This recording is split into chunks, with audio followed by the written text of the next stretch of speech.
ಮದ್ಯಪಾನ ಮಾಡಿ ವಾಹನ ಚಾಲನೆ ಮಾಡಿದ್ರೆ ಡಿಎಲ್ ರದ್ದು. ಕ್ಷುಲ್ಲಕ ಕಾರಣಕ್ಕೆ ವಿವರಣೆ ಕೋರಿರುವಂತಹ ರಾಜ್ಯಪಾಲರು.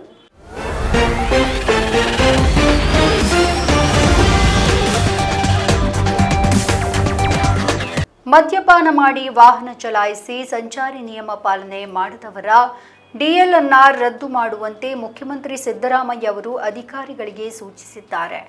ಬೆಂಗಳೂರಿನಲ್ಲಿ ಸುಧಾರಿತ ಮತ್ತು ಬೇಸಿಕ್ ಲೈಫ್ ಸಪೋರ್ಟ್ ಆಂಬ್ಯುಲೆನ್ಸ್ಗಳನ್ನು ವಿಧಾನಸೌಧದ ಮುಂದೆ ನಡೆದ ಕಾರ್ಯಕ್ರಮದಲ್ಲಿ ಲೋಕಾರ್ಪಣೆ ಮಾಡಿದ ನಂತರ ಮಾತನಾಡಿದಂಥ ಅವರು, ಪ್ರತಿನಿತ್ಯ ಮದ್ಯ ಸೇವನೆ ಮಾಡಿ ಅಪಘಾತಕ್ಕೆ ಒಳಗಾಗುವವರ ಸಂಖ್ಯೆ ಏರಿಕೆಯಾಗ್ತಾ ಇದೆ.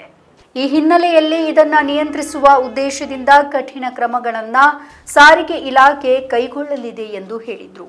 ಆಂಬ್ಯುಲೆನ್ಸ್ ಜನರ ಸೇವೆಗೆ ಮುಕ್ತಗೊಳಿಸಲಾಗಿದ್ದು, ಇವುಗಳನ್ನು ರಾಜ್ಯದ ವಿವಿಧ ಜಿಲ್ಲೆಗಳಲ್ಲಿ ಕಳುಹಿಸಲಾಗುವುದು ಎಂದು ತಿಳಿಸಿದ್ದಾರೆ. ಅಪಘಾತಕ್ಕೆ ಒಳಗಾದವರ ಜೀವವನ್ನು ಉಳಿಸುವಲ್ಲಿ ಈ ಆಂಬ್ಯುಲೆನ್ಸ್ ಮಹತ್ವದ ಪಾತ್ರವನ್ನು ವಹಿಸಲಿಕ್ಕಿದೆ ಎಂದು ತಿಳಿಸಿದರು. ಕೆಲವರ ನಿರ್ಲಕ್ಷ್ಯದಿಂದ ತಪ್ಪು ಮಾಡದೇ ಇರುವವರು ಜೀವ ಕಳೆದುಕೊಳ್ತಾ ಇದ್ದಾರೆ. ಸಂಚಾರಿ ನಿಯಮಗಳು ಎಷ್ಟೇ ಕಠಿಣವಾಗಿದ್ರೂ ಕೂಡ ಉಲ್ಲಂಘನೆಯ ಪ್ರಕರಣಗಳು ಮಾತ್ರ ವರದಿಯಾಗ್ತಾನೆ ಇದೆ. ಮದ್ಯಪಾನ ಮಾಡಿ ಮೊಬೈಲ್ನಲ್ಲಿ ಮಾತನಾಡ್ತಾ ವಾಹನ ಚಲಾವಣೆ ಪ್ರಕರಣಗಳಿಂದ ಸಂಪೂರ್ಣವಾಗಿ ಕಡಿವಾಣವನ್ನು ಹಾಕಬೇಕು ಎಂದು ಸೂಚಿಸಿದ್ದಾರೆ.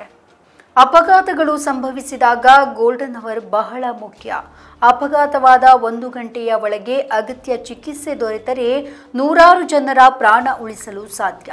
ಹೀಗಾಗಿ ಸಮೀಪದ ಆಸ್ಪತ್ರೆಗೆ ಗಾಯಾಳುಗಳನ್ನು ಕರೆದೊಯ್ಯಲು ಆಂಬ್ಯುಲೆನ್ಸ್ಗಳು ಅಗತ್ಯ. ಅವು ನೆರವಾಗಲಿದೆ ಅಂತ ಹೇಳಿದ್ದಾರೆ.